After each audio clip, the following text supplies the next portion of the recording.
कल धनतेरस का पूजन करा, आज रूप चतुर्दशी, नरक चतुर्दशी का वर्णन किया महाराज। कल आप सभी ने जो पाटे पर पूजन करी है, चौरंग पर पाटे पर जो आपने पूजन जमाई थी, चांदी के सिक्के में मौली लपेटी थी, सिक्के में मौली लपेटी थी, उसको थाली में रखा था। वही स्थान पर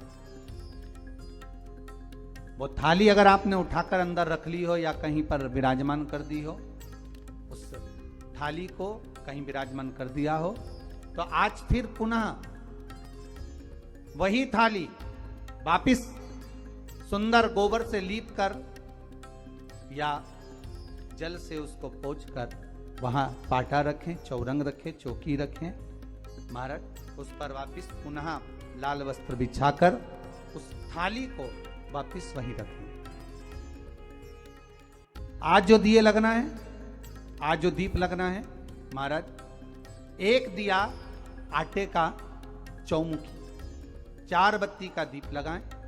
उसमें चाहे तो सरसों का तेल डाल लें, तिल्ली का तेल डाल लें, चाहे तो उसमें मीठा तेल डाल लें, और 4 बत्ती उसमें होना चाहिए। थोड़ी सी पीली सरसों, अगर पीली सरसों हो तो पीली सरसों, नहीं हो तो काली सरसों उस दीप के अंदर डाल दीजिए महाराज। एक घी का दीप लगाएं। फिर ध्यान दीजिएगा, घी का दीप जो कलदार रखे हैं, लक्ष्मी जी का जहां पूजन कर रहे हो, लक्ष्मी जी का सीधा हाथ घी का दिया होना चाहिए। तो आपका कौन सा हाथ हो गया? उल्टा हाथ। लक्ष्मी जी का उल्टा हाथ वहां पर रखो चौमुखी दीप, और महाराज जल का छींटा देकर उन जो सिक्के रखे हैं, जो लक्ष्मी जी रखी है, भगवान का जहां पूजन कर रहे हो, उस पर जल का छींटा देकर सुंदर भाव से माता लक्ष्मी का स्मरण कर कर, गणेश जी का स्मरण कर कर आप भाव से महाराज जल का छींटा देकर, भगवान कहते हैं सुनो किसान, जो भी आप ये लक्ष्मी, अगर आप धनवंतरी का पूजन करते हो, धनतेरस का पूजन सुंदर कार्तिक के महीने की कृष्ण पक्ष की त्रयोदशी को अगर आप कर रहे हो, तो ये लक्ष्मी सामग्री भले मेरे साथ वैकुंठ में जाकर रहे, पर लक्ष्मी का एक अंश तुम्हारे घर से कभी नहीं जाएगा, वो सदा विराजमान रहेगा। ऐसी है मां धनवंतरी की कमलगट्टे की चमक ही दूसरी है। भगवान विष्णु कहते हैं सुनो किसान, मैं आपको धनवंतरी पूजन का विधान बता दूं। भगवान कहते हैं किसान, भोग लगाने के बाद में सुंदर कृष्ण पक्ष की त्रयोदशी को, सुंदर जो कार्तिक के महीने आपने बनाया है धनवंतरी देव का पूजन, धनतेरस का पूजन माना दिया बनाया है। घी का जो दीप लगाया है आपने, एक सुंदर भूमि पर, उसमें 4 बत्ती नहीं, देसी गाय का गोबर से लीपन कर कर वो 4 बत्ती का, अगर गाय का गोबर ना मिले, सुंदर जल से लीपन कर कर वहां एक सुंदर चौक को पूर कर, आप सभी को ज्ञात होगा कि चौक पूरने में रंगोली का प्रयोग नहीं होता। माता लक्ष्मी की आप लोगों को मालूम होगा, चौक पूरने में आटा और हल्दी का प्रयोग होता है। उनका अनुमोदन कर काय का प्रयोग होता है? आटे और हल्दी का। आटे हल्दी का प्रयोग क्यों होता है?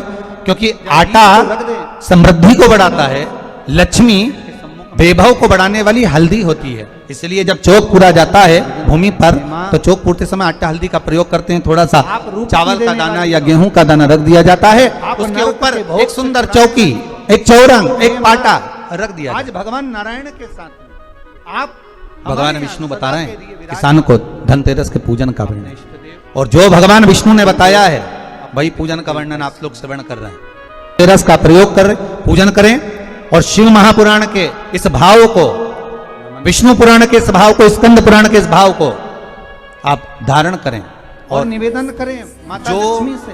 विधान भगवान विष्णु बता रहे हैं, उसके हिसाब से, उसके अनुसार आप लक्ष्मी का पूजन, धनतेरस का पूजन, आप मेरे चौकी लगाएं, चौरंग लगाएं, पाटा लगाएं, उस पाटे पर एक सुंदर लाल वस्त्र धारण करा दें, लाल वस्त्र बिछा दें, अर्चना करें। एक थाली लें माता को, उस थाली पर कंकु से, रौली से, कुंकू से गिला कर कर स्वस्तिक का निर्माण कर दें। उस पर समर्पित स्वस्तिक का निर्माण कर कर, घर में अगर चांदी का सिक्का हो, अगर चांदी का सिक्का नहीं हो, चांदी का कॉइन नहीं हो, तो अपने घर का 1 का सिक्का, 2 का सिक्का, 5 का सिक्का, 10 का सिक्का, जो भी आपके घर में हो वो कॉइन ले लें, उसको महाराज उसको थाली के अंदर रख दें स्वस्तिक के ऊपर, फिर उसका स्मरण करें। सारे घर में घुमाने आटे के 7 दिए बनाएं, एक थाली में एक प्लेट में रख लें, घी के दिए बनाएं और उसमें सुंदर बाती को लगा दें। ध्यान दीजिएगा, वापिस आ जाइए। इसमें जो बाती लगेगी वो लंबी बाती लगेगी और माता लक्ष्मी का स्मरण, लक्ष्मी जी